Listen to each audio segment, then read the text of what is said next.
Hello students, welcome to youth IAS. Very good morning to all of you. आज की date है 26 अगस्त। मैं नवनाथ भालेराव। आज हम डिस्कस करने जा रहे हैं the important articles from the Hindu. Students, आज का हमारा पहला आर्टिकल है डाउन बट नॉट आउट। आप इस आर्टिकल को मेंस के GS2 के इंटरनेशनल रिलेशन में इंडिया एंड इट्स नेबरर्स इस टॉपिक के साथ रिलेट कर सकते हैं। स्टूडेंट्स, इस आर्टिकल में West Asia and North Africa इन दो कंटिनेंट्स और दो कंट्रीज़ के बीच में जो इस्लामिक स्टेट्स जो एक्टिवेशन है, यह एक टेररिज्म ऑर्गेनाइजेशन है जिनके कई ज़्यादा ग्रुप्स उस एरिया में मोस्टली एक्टिव है, वह ऑपरेट हो सकते हैं। यह पॉसिबिलिटी यूनाइटेड नेशंस के काउंटर टेररिज्म के चीफ्स उनकी स्टेटमेंट में उन्होंने दी है। उनका कहना है कि अगर West Asia and North Africa में जो अभी पॉलिटिकल इंस्टेबिलिटी जारी है, अगर वह वैसे ही चलती रही तो उसका फ़ायदा इस्लामिक स्टेट्स के टेररिज्म ग्रुप उठा सकते हैं। तो यूएन के काउंटर टेररिज्म के चीफ ने यह स्टेटमेंट दिया है कि वेस्ट एशिया एंड अफ्रीका यह सिर्फ दोनों देशों के बीच में नहीं बल्कि उनके आसपास जितने भी छोटे छोटे देश हैं, ईरान, सीरिया, लीबिया, इन छोटे छोटे देशों में भी जो भी एक्टिवेट टेररिस्ट ग्रुप है वह इसका एडवांटेज ले सकते हैं। इन दो एरिया के बीच में 2 साल से जो सिविल वॉर चल रहा था, उस वॉर का result as a declaration of Sunni jihadis group जो है वह हार गए ऐसा निकाला गया। लेकिन more than 10,000 IS fighters remains active. Iran और सीरिया में ज़्यादा 10,000 से ज़्यादा इस्लामिक स्टेट्स के जो भी फाइटर्स है, जो भी टेररिस्ट ग्रुप्स है, वह अभी भी एक्टिव है। और जो इस्लामिक स्टेट्स को ड्रिवन करने वाले जो टेरर अटैक्स है वह आगे बढ़ते ही जाने वाले हैं और बढ़ ही रहे हैं। अगर यहाँ देखा जाए तो 2014 में इस्लामिक स्टेट्स ने वहाँ पर कई प्रो स्टेट्स इस्टेब्लिश किए हैं, जैसे लीबिया, ईरान, सीरिया, यह जैसे वहाँ के स्टेट्स हैं। उन स्टेट्स की तरह खुद का एक IS का स्टेट्स इस्टेब्लिश किया है in 2014। According to the UN, West Africa के एरिया में करीब 3,000 फाइटर्स ऑफ इस्लामिक स्टेट्स मौजूद है। वहाँ भी उन्होंने खुद का एक प्रोविंस डिक्लेयर किया है। और अफ़गानिस्तान में भी वॉर टर्न में यह जो फाइटर्स है IS के, वह अटैक पे अटैक करते ही जा रहे हैं। और वो भी उन्हें टारगेट कर रहे हैं जो भी इथनिक और रिलीजियस माइनॉरिटीज़ लोग हैं वहाँ पे। जैसे कि इस्लामिक स्टेट्स में सुन्नी और शिया, इन दोनों पंथ को लेकर अलग अलग ग्रुप्स बनाए गए और वह एक दूसरे के साथ अटैक करते हैं, इसीलिए इन्हें इथनिक ग्रुप कहा जाता है। IS जो है वह एक तरीके से फैक्शन ऑफ अलकायदा है। जैसे कि आप सब जानते हैं, अलकायदा अफ़गानिस्तान में इसका रूट बोया गया था, जो कि लादीन के द्वारा बनाया गया यह ग्रुप है। और यह अलकायदा नाम की जो टेररिस्ट ग्रुप है, इसका जो भी फैलाव है वह दिन बर दिन बढ़ता ही जा रहा है। सिंस यह जो अलकायदा के टेररिस्ट है, इन्होंने अभी पिछले कुछ सालों से अपनी खुद की एक पहचान, खुद की टेरिटरी लॉस्ट की गई है। उनके पास अभी कोई टेरिटरी नहीं है, तो वह अभी डिज़र्ट्स, माउंटेन्स, हिंटरलैंड, इस ऐसी जगह पर रहकर वह अपना जो टारगेट है उसके लिए लड़ते रहते हैं। और वह कभी भी फ्रंट लाइन पर आकर कभी ही वॉर नहीं करते हैं। Such like as a guerrilla war, इस तरीके से वह अपनी फाइट करते रहते हैं। ईरान और सीरिया में पर्टिकुलरली देखा जाए तो ईरान और सीरिया IS स्टेट्स को काफ़ी वल्नरेबल मालूम होता है, क्योंकि यहाँ पर फुल इंस्टेबिलिटी सिचुएशन है अभी। और सीरिया में जो कहा जाए तो बशर अल असद गवर्नमेंट, यह प्रैक्टिकली सिविल वॉर तो वॉन किया था, सिविल वॉर इन्होंने जीता था, लेकिन सीरिया यह एक अभी इस वक्त देखा जाए तो यह एक डिवाइडेड कंट्री है। इस डिवाइडेशन में देखा जाए तो वहाँ पर जिहादीज एंड रेबल्स का जो कोलिशन है, वहाँ पर इदिब नाम का प्रोविंस है, वहाँ पर उनकी चलती है।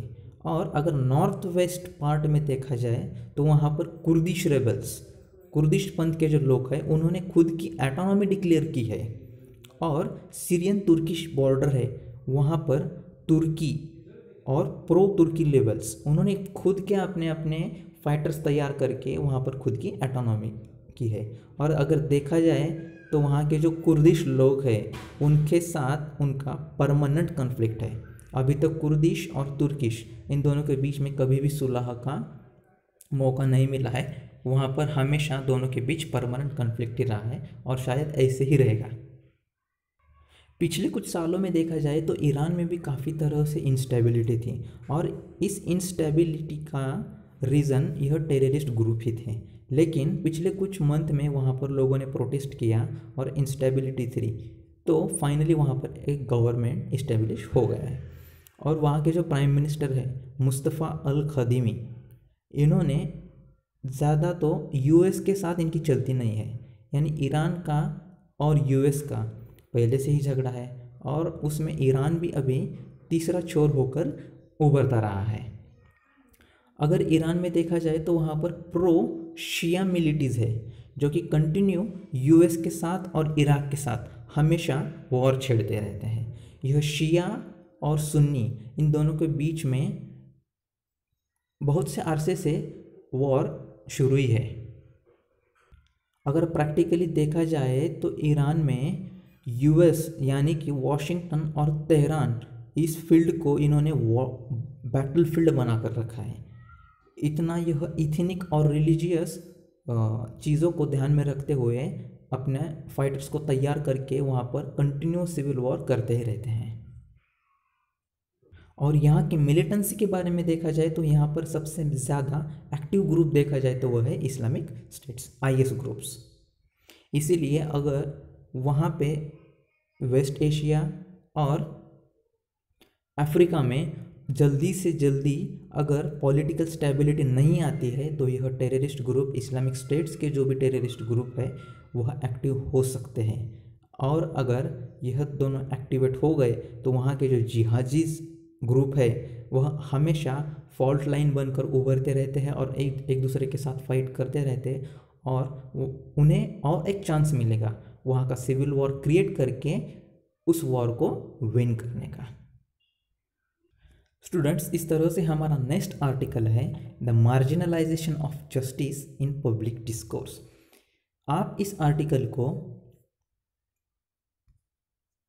GS2 के जस्टिस इस टॉपिक के साथ रिलेट कर सकते हैं, मगर स्टूडेंट्स ये आर्टिकल ज़्यादा इम्पोर्टेंट है political science and sociology and public administration जिन स्टूडेंट्स का ऑप्शनल सब्जेक्ट है उन्हें यह, जैसे कि जॉन रॉल्स की जो जस्टिस की थियरी है उन जस्टिस के साथ डिस्ट्रीब्यूटिव जस्टिस का जो कॉन्सेप्ट है पॉलिटिकल साइंस ऑप्शनल के स्टूडेंट्स को, उन्हें यह ज़्यादा फायदेमंद होगा। स्टूडेंट्स, इस आर्टिकल में देखा जाए काफ़ी अच्छा आर्टिकल लिखा हुआ है राजीव भार्गवा इस ऑथर के तहत। यह कहते हैं कि अभी टुडेज इंडिया में अगर देखा जाए तो यहाँ पर पब्लिक डिस्कोर्स में ज़्यादा तो 2 आइडियाज़ का डोमिनेशन है। वह है implicitly self interest and explicitly देखा जाए तो नेशनल ग्लोरी। जैसे कि अभी हम देखते हैं कि यह अभी जो गवर्नमेंट रूल कर रही है वह एक नेशनलिस्ट गवर्नमेंट कहलाई जाती है। अगर उस गवर्नमेंट के तहत देखा जाए तो ज़्यादा से ज़्यादा implicitly self interest is important and national glory is most important things with in this government. इस आर्टिकल में ऑथर ने जस्टिस को और डिस्ट्रीब्यूटिव जस्टिस को एक ब्रॉड तरीके से डिफाइन करने की कोशिश की है, जहाँ पर इन्होंने बताया है कि अगर सेल्फ इंटरेस्ट के बारे में देखा जाए तो यह लीड करता है सेवर इनइक्वालिटीज़ को। कॉमन सी बात है, अगर हम खुद के बारे में सोचने लगे, सेल्फ यह वर्ड जहाँ भी आता है वहाँ पर हमेशा इनइक्वालिटीज़ रहती है।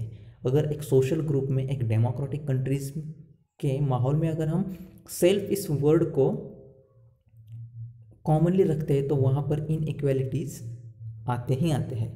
अगर इस इनइक्वालिटीज़ सर्व करते हैं, यह लीड करते हैं, तो उसका इफ़ेक्ट क्या होगा? इसका इफ़ेक्ट यह होगा कि unequal division of social benefits. अगर इनइक्वालिटीज़ सोसाइटी में जारी रहेंगी तो जो भी सोशल बेनिफिट्स है उनका डिवीजन जो होता है वह अनइक्वली होगा। इसी तरह से यहाँ पर एक थॉट मिसिंग होता है, वह national goal such as development must be shared equal by. जैसे कि हम जानते हैं सोसाइटी में जो हमारा नेशनल गोल है वो है development, first and lastly development, वो भी अलग अलग तरीके से, पर्सनल डेवलपमेंट, नेशन की development, in with in various sectors. तो इसका मतलब होता है कि इसका जो शेयर है इस डेवलपमेंट का वह सभी को इक्वली मिलना चाहिए। लेकिन अगर वहाँ पर सेल्फ यह वर्ड हम प्रमोट करते हैं तो वहाँ पर इनइक्वालिटीज़ तो जारी ही रहेंगी। यहाँ पर ये कहते हैं कि without sacrifice we can't achieve. कोई भी चीज़ हो हम उसे सैक्रिफाइस किए बिना कुछ अचीव नहीं कर सकते। स्टूडेंट्स, आपको इस आर्टिकल को ब्रॉड व्यू से समझने के लिए कुछ चीज़ों को इमेजिन करना होगा, जैसे कि कुछ चीज़ें हमारे आसपास हैपन हो रही है,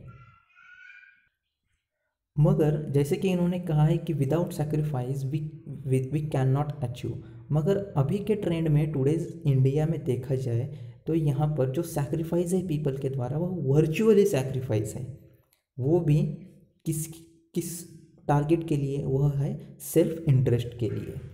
और यह जो सेल्फ इंटरेस्ट का और यह सैक्रिफाइस का जो बर्डन होता है वह उन्हें झेलना पड़ता है जो पावरलेस है, जो इस बर्डन को एक्चुअली झेल नहीं सकते हैं, उन लोगों को वह झेलना पड़ता है। सो दैट जस्टिस को अगर देखा जाए तो वह इस जस्टिस का कोर क्या है? Fair distribution of benefits and burdens. जैसे कि हमने देखा अगर सैक्रिफाइस करते हैं तो वह बर्डन सह नहीं सकते उन लोगों के पास आता है जो पावरलेस है। तो इस जस्टिस का, अगर जस्टिस आपको सबके साथ करना है तो उसका कोर यह होता है कि आप जो डिस्ट्रीब्यूशन कर रहे हैं वैल्यूज़ का वह फेयर होना चाहिए, और जो भी बर्डन है, जो भी बेनिफिट्स है, वह फेयरली एंड इक्वली डिस्ट्रीब्यूट होने चाहिए। लेकिन यहाँ यह क्वेश्चन अराइज होता है कि डिस्ट्रीब्यूटिव जस्टिस होता क्या है एक्चुअली। हम यहाँ बड़ी बड़ी जस्टिस की बातें कर रहे हैं, मगर व्हाट इज़ डिस्ट्रीब्यूटिव जस्टिस? तो इन्होंने यहाँ पर एक एग्जांपल दिया है कि उनके डॉटर ने उनसे पूछा था कि व्हाट इज़ जस्टिस बाबा। तो उन्होंने उसमें बताया था कि जस्टिस जो हमें भी लागू पड़ता है, उसमें उन्होंने एक बॉटल का एग्जांपल देकर कहा है कि बॉटल के साथ वह कुछ भी कर सकते हैं, जैसे कि वह उसे तोड़ भी सकते हैं, उसे ग्रैब भी कर सकते हैं, अगर देखा जाए तो उसे अपने पास रख सकते हैं और किसी को दे भी सकते हैं जिसे उसकी ज़रूरत है। लेकिन कभी कभी ऐसा होता है कि किसी को ज़रूरत नहीं भी होगी, हम उसे पसंद भी नहीं करते होंगे, तो उसे भी हमें वह चीज़ देनी पड़ती है। इसका एग्जाम्पल उन्होंने जस्टिस के द्वारा एक बेगर को कुछ पैसे, कुछ पॉकेट मनी उसे देते वक्त बताया है। हम बेगर को पसंद करते हैं क्या? नहीं, लेकिन हम उसे बेग देते हैं, कुछ पॉकेट मनी, हमारे पॉकेट मनी में से कुछ पैसे उसे उसके निर्वाह के लिए उसे देते हैं। तो यह जस्टिस हो सकता है क्या? तो ऑथर के हिसाब से यह जस्टिस नहीं है। उनका कहना है कि जिसे हम चाहते हैं, जिस चीज़ को हम पसंद करते हैं, अगर उस चीज़ को हम हमारी तरफ से जो भी हमारा बनता है वह दे देते हैं तो उसे जस्टिस कहा जाता है। ऑथर का कहना है कि अगर हमें जस्टिस देना है तो जस्टिस के लिए रिक्वायर क्या है? वी नॉट टू ग्रीड और ग्रैब थिंग्स। हम उसे ग्रैब नहीं कर सकते हैं, थिंकिंग को हम ग्रैब नहीं कर सकते हैं। Instead we have to share this with those actually we don't know और लव। जिन्हें हम पसंद भी नहीं करते, जिन्हें हम जानते भी नहीं हैं, उन लोगों को भी यह चीज़ देना, उसे जस्टिस कहते हैं।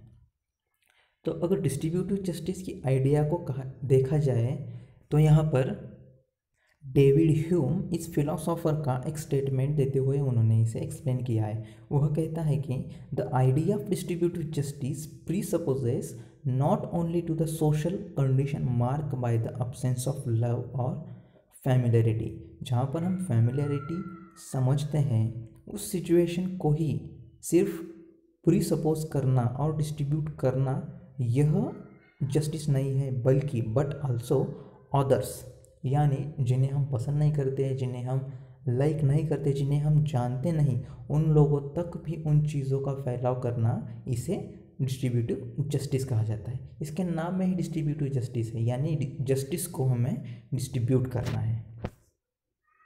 लेकिन सोसाइटी के बारे में अगर देखा जाए तो ज़्यादा से ज़्यादा सोसाइटी में हम मैसिव स्कैरिटी को देखते हैं, और इस स्कैरिटी के बारे में देखा जाए तो वहाँ पर जस्टिस करना हार्डली इम्पॉसिबल होता है, क्योंकि without the necessity of sharing justice becomes redundant.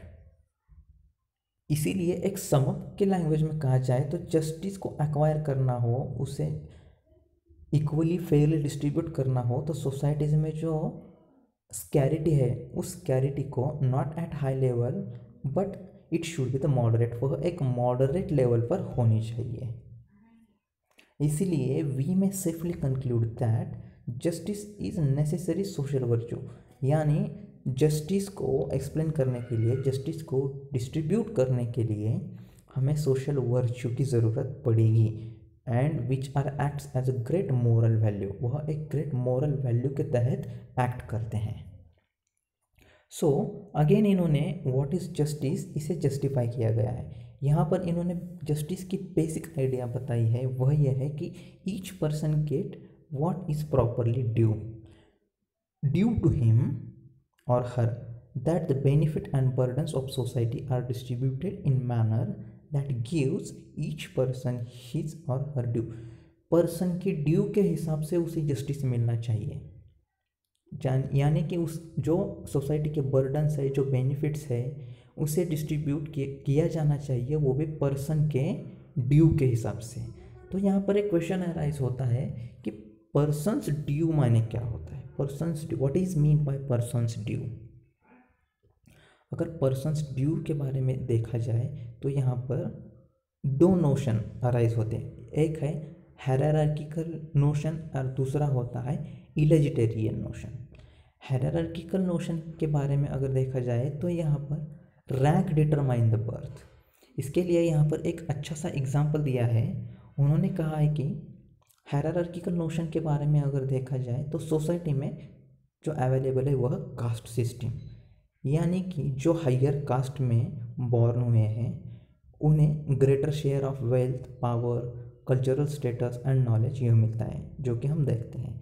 Conversely अगर देखा जाए जो लोअर कास्ट में पैदा हुए हैं उन लोगों को properly as compare to the higher caste people power, wealth, cultural status जो है वह वेरी लिटिल मात्रा में मिलता है। इसे प्रॉपर ड्यू कहते हैं, जो कि इंसान के हिसाब से उसे मिलना चाहिए। इंडियन कंटेक्स्ट में देखा जाए तो हायरार्किकल नोशन जो है वह डीपली रूटेड है, सच एज कास्ट। इस हायरार्किकल नोशन को अपोज करने एक टेम्पररी अपोज हो चुका है, वो भी teaching of Buddha from the भक्ति पोएट्री, भक्ति मूवमेंट्स, इंडियन इपिक्स और वैष्णविज्म के जो मूवमेंट्स हुए हैं, इन मूवमेंट्स के ज़रिए बौद्धिक बुद्धाज मूवमेंट्स, बुद्धाज टीचिंग, भक्ति मूवमेंट्स, जो वैष्णविज्म है, इन जैसी जो रिलीजन मूवमेंट्स हो चुकी है, उन मूवमेंट्स के तहत इस हायरार्किकल नोशन को टेम्पररीली अपोज किया गया है, क्योंकि इन्हें परमानेंटली अपोज करना इन मूवमेंट्स के बस की बात थी। मगर जो यह हायरार्किकल नोशन है वह इंडियाज़ कंटेक्स्ट में यह डीपली रूटेड है, तो इसे हम जड़ से नहीं उखाड़ सकते हैं, जो कि पीपल्स के माइंड में डीपली रूट हो चुका है। सोशल जस्टिस के बारे में कहा जाए तो ऑथर यहाँ कहते हैं कि जो पीपल इस सोसाइटी में रहते हैं उन्हें इक्वल डिग्निटी के साथ अगर ट्रीट किया जाए तो उस जस्टिस को हम बेसिक ऑफ सोशल जस्टिस कहा जाता है। यानी जो इसेंस है इलेजिटेरियन डिस्ट्रीब्यूटिव जस्टिस का, वह इसेंस यह है कि सोशल लेवल पे विथ डिग्निटी जो जस्टिस सर्व किया जाता है उसे इजालिटेरियन डिस्ट्रीब्यूटिव जस्टिस का एक नोशन कहा जाता है। तो पर्सन्स ड्यू के बारे में यहाँ जो बताया गया है इसका यहाँ पर एक सार निकाला है। एक समरी के तहत कहा जाए तो व्हाट ही और she deserves but not by birth. Author कहते हैं कि बर्थ के हिसाब से, जो जन्म के हिसाब से हम उन्हें डिजर्व करते हैं, यह गलत बात है। वह कहता है ना, इंसान धर्म से नहीं बल्कि कर्म से महान होता है। सेम इसी कहावत को यहाँ पर इन्होंने ऊपर उठा लिया है। यह कहते हैं कि जो पीपल डिज़र्व करते हैं उसके टैलेंट के हिसाब से उसे वह मिलना चाहिए, उसे वह अगर मिलेगा विथ सोशल डिग्निटी तो उसे हम डिस्ट्रीब्यूटिव जस्टिस कह सकते हैं। इजैलिटेरियन डिस्ट्रीब्यूटिव जस्टिस के नोशन में कहा जाए तो idea of equal opportunity with concern of persons due with related to its born talent not by the birth. इस डिस्ट्रीब्यूटिव जस्टिस के इजैलिटेरियन नोशन को ऑथर एक कॉन्स्टिट्यूशनल ऑथेंटिकल प्रूफ भी जोड़ते हैं। वह है हमारे प्रियम्बल में जो मेंशन किए गए इजैलिटेरियन जस्टिस है, जैसे justice of opportunity, justice of health wealth, इस तरह के जो भी प्रियम्बल में भी मेंशन किए गए जस्टिस है उन्हें हम इजैलिटेरियन जस्टिस के नोशन के तहत हम उसे पा सकते हैं। स्टूडेंट, इस तरह से हमारा तीसरा आर्टिकल है मैग्नेट्स फॉर मैन्युफैक्चरिंग। आप इस आर्टिकल को GS3 के इकोनॉमी एंड डेवलपमेंट इस टॉपिक में मैन्युफैक्चरिंग जो सेक्टर है उस टॉपिक के साथ इस आर्टिकल को आप रिलेट कर सकते हैं। स्टूडेंट्स, काफ़ी अच्छा आर्टिकल है। इसमें ऑथर ने बताया गया है कि devising state specific industrialisation strategy coordinating with centre will improve manufacturing. Students, जैसा कि हम देखते हैं कि जो ईयरली बजट अनाउंस होता है उसमें स्पेसिफिक स्टेट्स को अलग अलग सेक्टर के लिए अलग अलग ऑफिशियल बजट दिया जाता है, लेकिन यहाँ पर ऑथर का कहना है कि अगर हमें इंडिया के मैन्युफैक्चरिंग सेक्टर को बढ़ावा देना है तो वहाँ पर सिर्फ स्टेट स्पेसिफिक इंडस्ट्रियलाइजेशन जो स्ट्रैटेजीज़ है उनके साथ सेंट्रल गवर्नमेंट का भी कोऑर्डिनेशन होना चाहिए। यहाँ पर आर्टिकल में बताते हैं कि India is lack of China. जैसे कि हम सब जानते हैं कि चाइना वर्ल्ड में सबसे फर्स्ट नंबर पे मैन्युफैक्चरिंग सेक्टर का कंट्री है।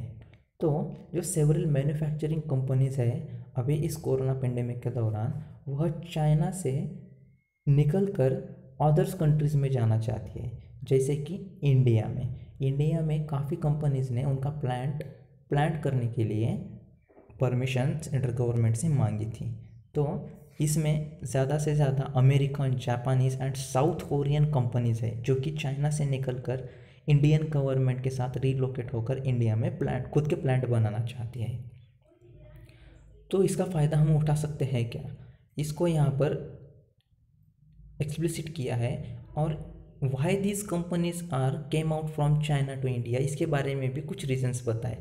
सबसे पहला रीज़न ये है कि उन कंपनियों को अब रियलाइज़ हुआ है कि चाइना जो है वह खुद की बिल्डिंग कैपेसिटी जो है वह बढ़ाता जा रहा है और सिर्फ गुड्स का मैन्युफैक्चरिंग करके हम बिज़नेस को आगे नहीं बढ़ा सकते। सिर्फ मैन्युफैक्चरिंग ऑफ गुड्स यह एक आइडियल बिजनेस स्ट्रैटेजी नहीं हो सकती है। द सेकंड कहा जाए तो वहाँ उनको एक फियर है चाइनीज़ डोमिनेंस का, जो कि सप्लाई है इंडस्ट्रियल गुड्स के लिए जो सप्लाई रॉ मटेरियल मिलना चाहिए वह रॉ मटेरियल के ऊपर चाइनीज़ डोमिनेंस करता रहा है, यानी पूरे मैन्युफैक्चरिंग सेक्टर पर चाइनीज़ डोमिनेंस करता रहा है। इसका उन कंपनियों को फियर है। और थर्ड वन देखा जाए तो वहाँ पर जो ग्रोइंग रिस्क है वह है अनसर्टन रिस्क, जहाँ पर चाइना और अदर कंट्रीज़ के बीच में जियोपॉलिटिकल और ट्रेड कॉन्फ्लिक्ट्स है। इन कॉन्फ्लिक्ट के बीच में इन कंपनियों का बुरा हाल हो सकता है। जैसे कि अभी इंडिया के साथ भी लद्दाख को देखकर, गलवान घाटी को देखते हुए रशिया के साथ, ताइवान के साथ जियोपॉलिटिकल इशू के साथ चाइना के काफ़ी झगड़े चल रहे हैं। इसीलिए पंतप्रधान मोदी जी ने इस बीच सेल्फ रिलायंट इंडिया यानी आत्मनिर्भर भारत का जो घोषणा की गई थी उस गोल को सस्टेनेबल गोल की तरह उठा कर रखा गया है। तो यहाँ पर एक क्वेश्चन अराइज होता है वो कि can India succeed in attracting manufacturing frame and jobs from China. तो इंडिया के पास वह कैपेबिलिटी है क्या जो चाइना में जो भी कंपनी है उन कंपनियों को इंडिया में बुला सकता है। तो इसलिए हमें पहले इंडिया की मैन्युफैक्चरिंग सेक्टर में पिछले कुछ सालों से जो पोजीशन है उसे हमें देखना चाहिए। अगर देखा जाए तो China is rank first in world manufacturing output sector and India is rank 6। अगर जीडीपी के टर्म्स में देखा जाए तो इंडिया ने एक गोल रखा था कि 25% GDP bye 2022 should be from manufacturing sector, और 2018 का अगर हम यह जीडीपी देखा जाए तो वह 15% है। और in contrast against the target of 20% of manufacturing sector, India ने जब भी इंडियन इकोनॉमी ओपन की थी वह 7% इकोनॉमी ओपन की थी, और इसी जगह पर चाइना ने 1978 में around 12% of its target economy open की थी। नेक्स्टली अगर देखा जाए तो यूरोपियन यूनियन है, उनका चाइना वॉज लार्जेस्ट एक्सप्लोरर इन 2018 में around 18% of world share China के पास थे। अगर इंडिया को वर्ल्ड के एक्सपोर्टर्स में अपना कुछ परसेंट उभर कर लाना है तो इंडिया को मैन्युफैक्चरिंग सेक्टर के ऊपर बहुत ज़्यादा ध्यान देना पड़ेगा। लेकिन इस टारगेट को अचीव करने के लिए इंडिया कुछ कंस्ट्रेंट को फेसेस करता है, उन फेसेस को भी यहाँ पर मेंशन किया गया है। वह फेसेस जैसे कि इंफ्रास्ट्रक्चर कंस्ट्रेंट है, डिसएडवांटेजियस टैक्स पॉलिसी का एनवायरनमेंट है इंडिया में, जो नॉन कंडक्टिव रेगुलेटरी एनवायरनमेंट है, जो कॉस्ट के है इंडस्ट्रियल क्रेडिट के, वह भी यहाँ पर ज़्यादा से ज़्यादा हाई होते जा रहे हैं। वर्कफोर्स की जो क्वालिटी है वह पुअर है, और रिजिड लेबर लॉज जो है वह काफ़ी रिजिड है, रिस्ट्रिक्टिव ट्रेड पॉलिसीज़ है, रिसर्च एंड डेवलपमेंट में एक्सपेंडिचर जो है बजट के तहत वह काफ़ी लो है, लैंड एक्विजिशन में जो कंस्ट्रेंट है वह हमेशा डिले होते रहते हैं। इस तरह के काफ़ी कुछ रीज़न है, उनकी वजह से इंडिया चाइना से हमेशा मैन्युफैक्चरिंग सेक्टर में लैक होता रहा है। तो इन कंस्ट्रेंट को सुधारने के लिए ऑथर ने कुछ सजेशंस बताए। उनमें से सबसे पहला है कि हमें स्टेट गवर्नमेंट के साथ कोऑर्डिनेशन सेंट्रल गवर्नमेंट का करके मैन्युफैक्चरिंग सेक्टर को बढ़ावा देना चाहिए। जैसे कि अगर मेजॉरिटीली देखा जाए तो महाराष्ट्र, गुजरात, तमिलनाडु, कर्नाटका एंड उत्तर प्रदेश, यह जो स्टेट है, इन स्टेट का जो जीडीपी है मैन्युफैक्चरिंग सेक्टर में, जीडीपी कंट्रीब्यूशन है वह सबसे ज़्यादा है। इसके पीछे एक रीज़न बताया जाता है वो है अवेलेबिलिटी ऑफ लैंड एरिया। लेकिन कुछ स्टेट्स के पास लैंड एरिया कम होने के बावजूद भी उन्होंने जीडीपी में काफ़ी अच्छा कंट्रीब्यूशन दिया है, जैसे कि आंध्र प्रदेश, बिहार, छत्तीसगढ़, मध्य प्रदेश, उड़ीसा, राजस्थान, तेलंगाना, वेस्ट बंगाल। सो यहाँ पर ज़रूरत है स्टेट स्पेसिफिक इंडस्ट्रियलाइजेशन स्ट्रैटेजी के साथ सेंट्रल गवर्नमेंट के जो हैंड होल्डिंग है उसे एक मिशन में प्रोनाउंस करके उन्हें एक सक्सेसिव वे पर ले जाया जाए। इस तरीके से अगर स्ट्रैटेजी बनाई जाती है तो इंडिया का जो इन्वेस्टमेंट क्लाइमेट है वो भी इम्प्रूव होगा, और इन्वेस्टमेंट के साथ जॉब्स में भी बूस्टिंग और इकोनॉमिक ग्रोथ में भी ऑटोमेटिकली बूस्टिंग आ जाती है। इसी टॉपिक को उठाते हुए जो यूनियन मिनिस्टर हैं रविशंकर प्रसाद, इन्होंने भी एक सजेशन और एक स्ट्रैटेजी सामने रखी थी। वह ये कि इलेक्ट्रॉनिक मैन्युफैक्चरर जो है उनके साथ स्टेट गवर्नमेंट के साथ सेंट्रल गवर्नमेंट भी इंडस्ट्री के साथ एग्जीक्यूट करेगा और टीम वर्क करके इलेक्ट्रॉनिक मैन्युफैक्चरिंग सेक्टर को आगे बढ़ाते ले जाएंगे। इस तरह से स्टूडेंट्स हमने आज के इम्पोर्टेंट आर्टिकल्स को डीपली डिस्कस किया गया है। Thank you very much.